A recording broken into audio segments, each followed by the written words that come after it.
Tonight's project is lubricated by Void Stout from Full Geek Brew Lab in Winnipeg. They describe it as having a balanced yet complex flavor profile ranging from roast to smoke and notes of chocolate. And pours out with a really good head on it too. I like that. I've had that one before too, so I knew I'd like it. So today I am going to rebuild and upgrade this little DC load that I built. It's about the simplest DC load circuit you can get. There is a MOSFET there which does the dumps the most of the current. There's a low value high power resistor there which acts basically as a voltage sampling point. And there is an op amp over here and a potentiometer there. Input power jacks for the whatever you're testing, and power to power the op amp. And this isn't an original circuit by any means. I'll show you in a second where I got the design from. But essentially what's going on is the op amp is measuring the voltage drop across this resistor, comparing it to the potentiometer, and sending a control voltage out to the MOSFET. When you change your potentiometer, which is just a voltage divider, that will change the output and increase or decrease the drive on this MOSFET, increasing or decreasing how much it dumps into the heatsink. And here is the website that I got that schematic from. It is, as he calls it, a simple electronic DC load. There will be a link down below, of course, and yeah, it is very, very simple. Let me show you a little bit zoomed in version of the schematic. So on the right hand side is the core guts of the circuit. The rest of it is just an LED and some power supply stuff. He's using 5 volts. The LM358 can handle up to 36 volts for a power supply. I happen to be using a 12 volt power supply. It doesn't really affect the operation of the circuit in any negative way.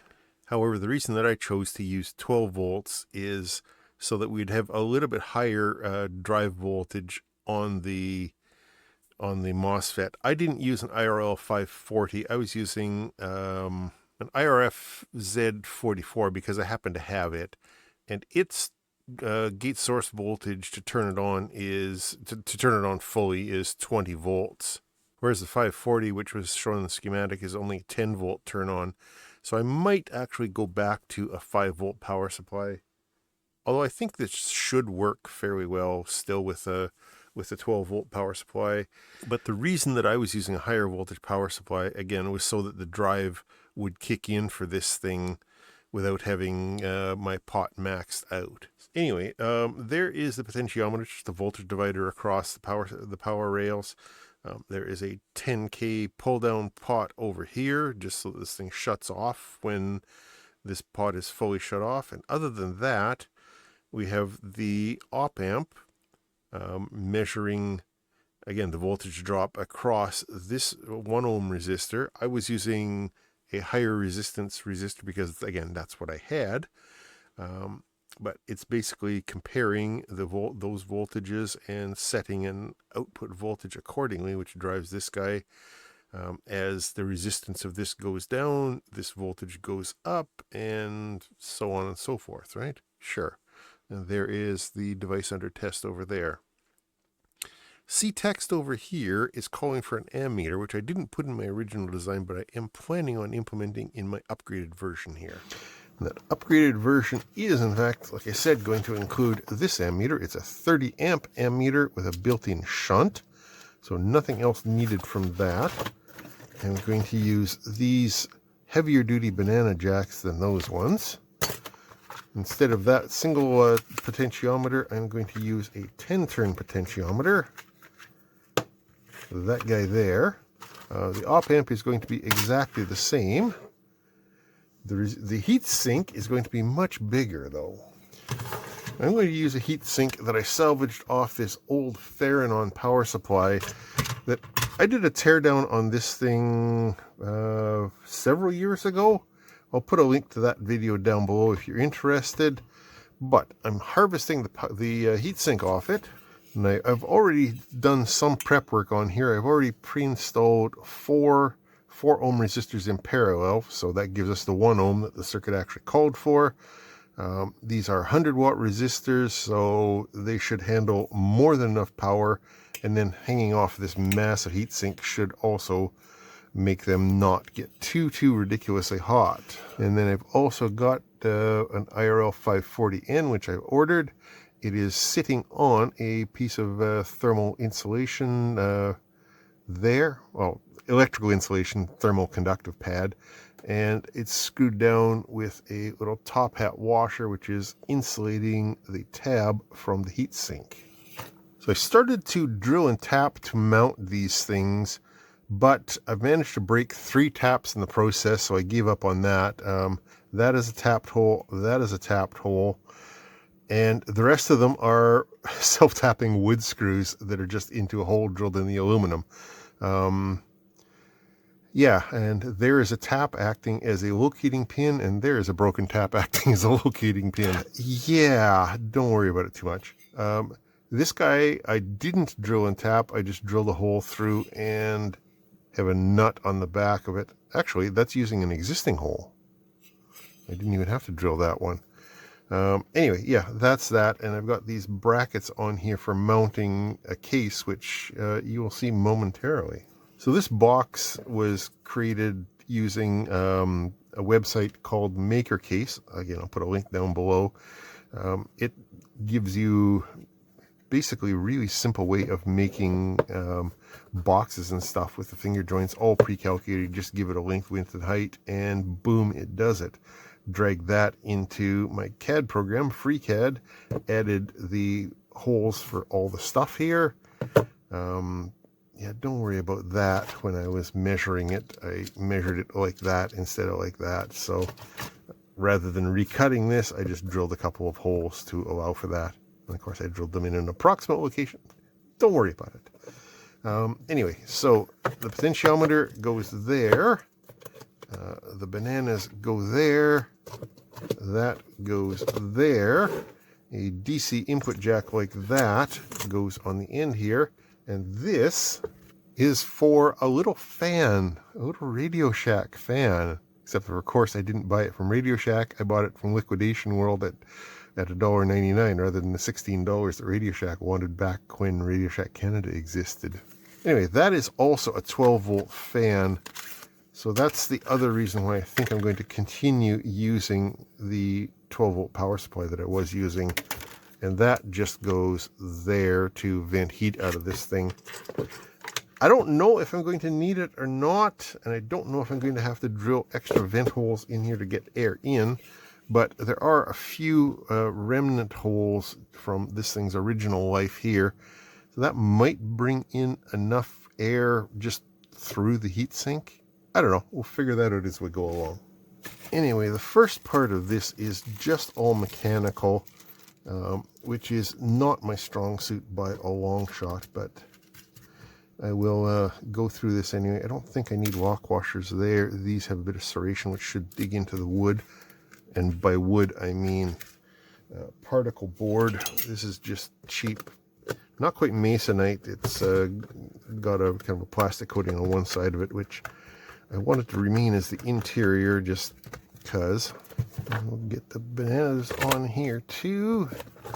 Now then, to mount the circuit board on here, I'm just going to use one of these perf boards, and what I think I will do is just use these same 2 mounting screws right there and do that. I'm pretty sure that will work. I've already drilled that out to the same spacing.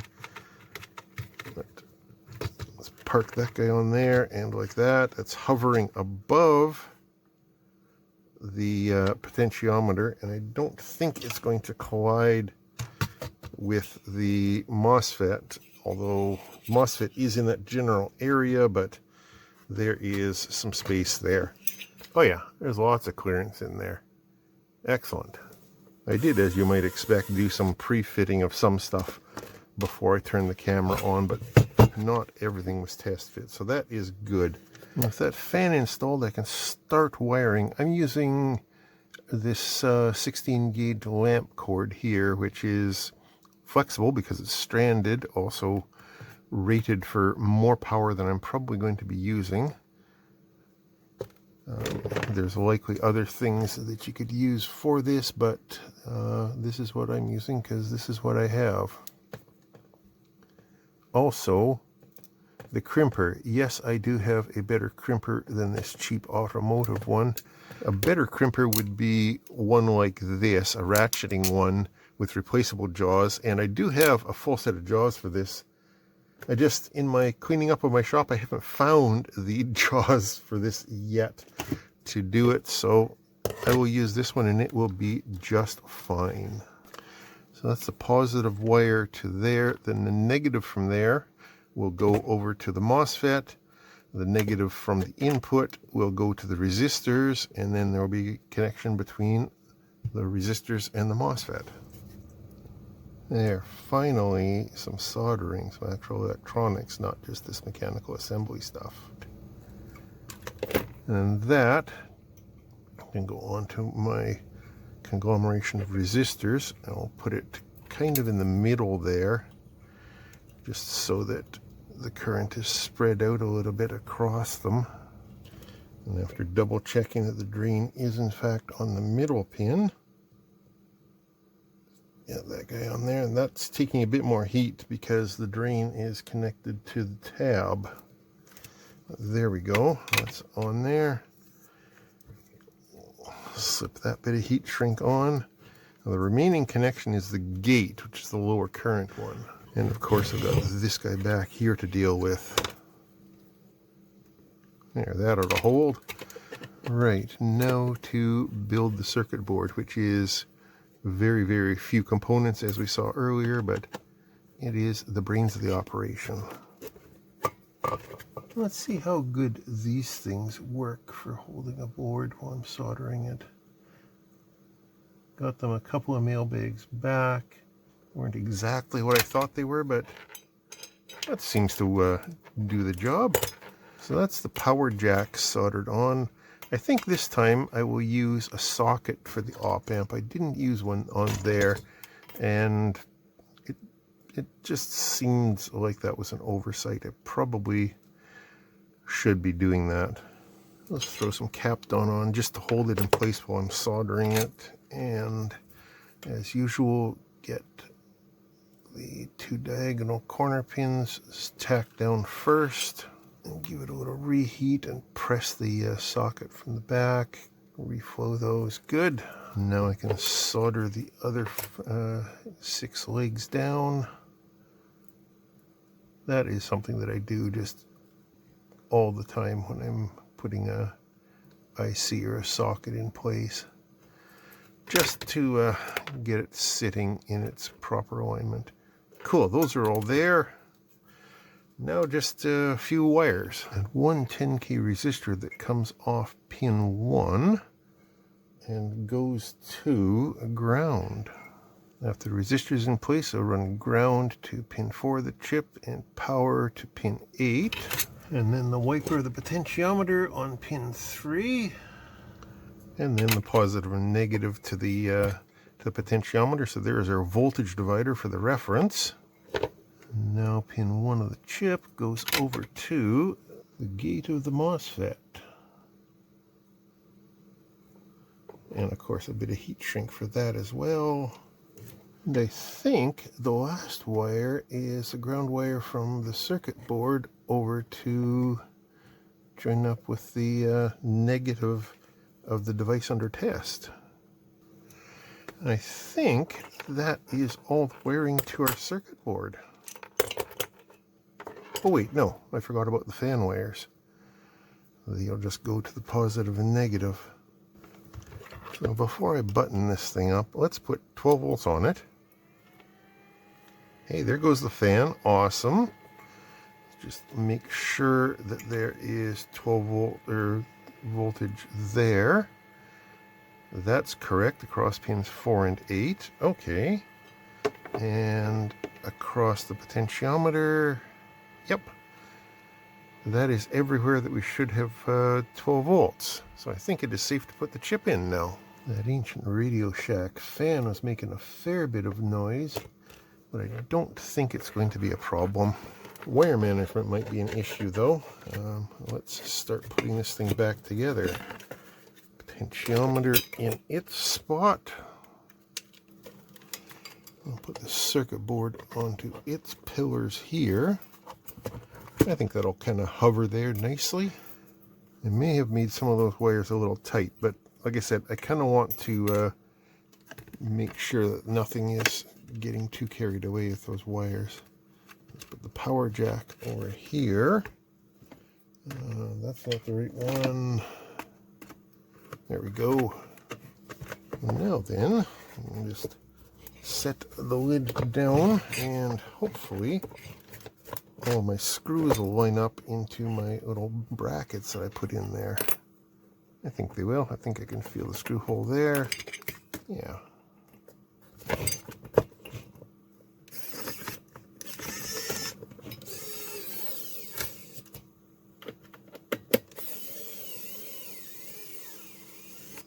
And there it is, all buttoned up and hopefully working. Probably should have checked that before I did it up, but whatever, we're here now. Ah yeah, one last touch. Let's put a knob on that potentiometer. Since it's a 10 turn, it doesn't matter which direction I put it on. But yeah, we'll start there. So let's give this thing a test. Get some power into it. I should have put a power weight on it, but the fan tells me enough. I've got my bench power supply set for 5 volts and maximum current that it can do, which is 5.7 amps, which may not be the best test of this, but it'll be some sort of a test anyway. Plug that in there and that in there. This is minimum right now, at least I hope it is. On, not drawing any current. Hopefully, as I turn this up, it should start drawing current. If I've done everything right. I have not done everything right. I'll come back for some troubleshooting. Ah! Did you spot my error earlier? Earlier than I did? Were you screaming at your screen? I forgot to make a connection on pin 2 of the op amp. This should be a relatively easy fix. There. Just make sure I haven't shorted anything. Nope. Now how brave do I feel? Do I put the whole thing back together before I test it again? Or do I test it in open air? Oh yeah, it would probably help if I connected this end of the wire too, wouldn't it? Oh. It's getting late. I've been at this far longer than it would appear by the timestamp on the video.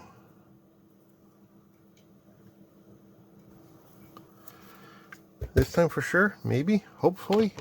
I think I will leave it opened up to the air just to try it out this time and see if it works. So here we go, 5 volts, good. As I turn that up, it still isn't working. Much later. Okay, I found one other problem and I think we are now good. Let's try this again. 3rd time's the charm. Power on there, power on there, and up we go. Hey, things are happening. Look at that.